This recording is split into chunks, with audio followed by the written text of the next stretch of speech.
খবর 24 সাথে আপনাকে স্বাগত। নতুন নতুন খবর জানার জন্য আমাদের চ্যানেলে চোখ রাখুন। আগে তৃণমূল, পরে বিজেপি, পদ্ম শিবির এমনটাই চাইছে। বিষয় লোকসভা ভোটের প্রার্থীদের তালিকা। কেন্দ্রের শাসক দল চাইছে আগে বাংলার শাসক দল লোকসভায় তাদের প্রার্থীদের নাম ঘোষণা করুক, তা দেখে নিয়েই তারা নিজেদের প্রার্থীদের নাম ঠিক করবে। লোকসভা নির্বাচন আসন্ন, সেই নির্বাচনে নিজেদের মতো করে প্রস্তুতি শুরু করেছে সব রাজনৈতিক দল। প্রস্তুতি এমনিতে সব থেকে এগিয়ে আছে দেশের শাসক বিজেপি। লোকসভা ভোটে পশ্চিমবঙ্গের উপর বিশেষ নজর রয়েছে গেরুয়া শিবিরের।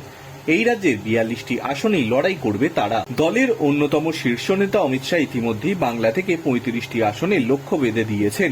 সেই লক্ষ্য পূরণ করতে বিবিধ পন্থা নিচ্ছে বিজেপি।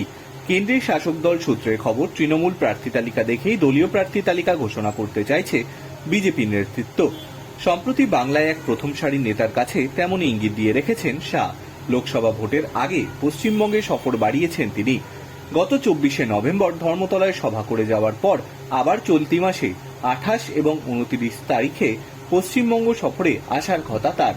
রাজ্যে এসে বাহ্যিকভাবে পশ্চিমবঙ্গ বিজেপি নির্বাচনের প্রস্তুতি প্রসঙ্গে খোঁজ নিচ্ছেন শাহ। পাশাপাশি বেসরকারি সমীক্ষক সংস্থাকে দিয়ে পশ্চিমবঙ্গের 42টি কেন্দ্র সম্পর্কে খোঁজ করা হচ্ছে। সেই সব সমীক্ষার রিপোর্ট হাতে পেয়ে তৃণমূল প্রার্থী তালিকা ঘোষণার পর নিজেদের প্রার্থী তালিকা ঘোষণা করতে চাইছে শাহ। 2019 সালে লোকসভা নির্বাচনে পশ্চিমবঙ্গ থেকে 18টি আসন জিতেছিল বিজেপি।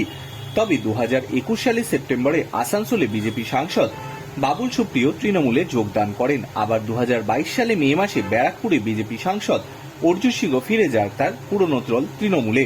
বর্তমানে রাজ্যে বিজেপির 16 জন সাংসদ রয়েছেন। তাই খাতায় কলমে বিজেপিকে অন্তত 26 জন নতুন প্রার্থী করতে হবে। তবে 16 জন সাংসদের মধ্যে কাজের বিচারে কয়েকজন বিজেপি নেতৃত্বের আতশ কাচের তলায় রয়েছেন। তাদের বদল করার ওই ধরনের কোনো সিদ্ধান্ত তৃণমূল প্রার্থীদের নাম দেখেই নিতে চান বিজেপির শীর্ষ নেতৃত্ব। গত লোকসভা নির্বাচনে বিষ্ণুপুরের তৃণমূল সাংসদ সৌমিত্র খা বিজেপিতে যোগ দিয়ে ওই লোকসভা কেন্দ্রে প্রার্থী হয়েছিলেন। 2021 সালে বিধানসভা নির্বাচনের সময় পূর্ব মেদিনীপুরের এগরায় জনসভায় কেন্দ্রীয় স্বরাষ্ট্রমন্ত্রী শাহের মঞ্চে তৃণমূল সাংসদ শিশির হাজির হলেও দিব্যেন্দুকে সরাসরি বিজেপির মঞ্চে এখনো পর্যন্ত দেখা যায়নি।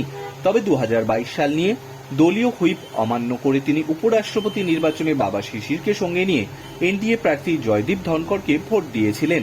ফলে অনেকেই মনে করেছেন তাই তমলুক প্রার্থী হওয়ার সম্ভাবনা যথেষ্ট।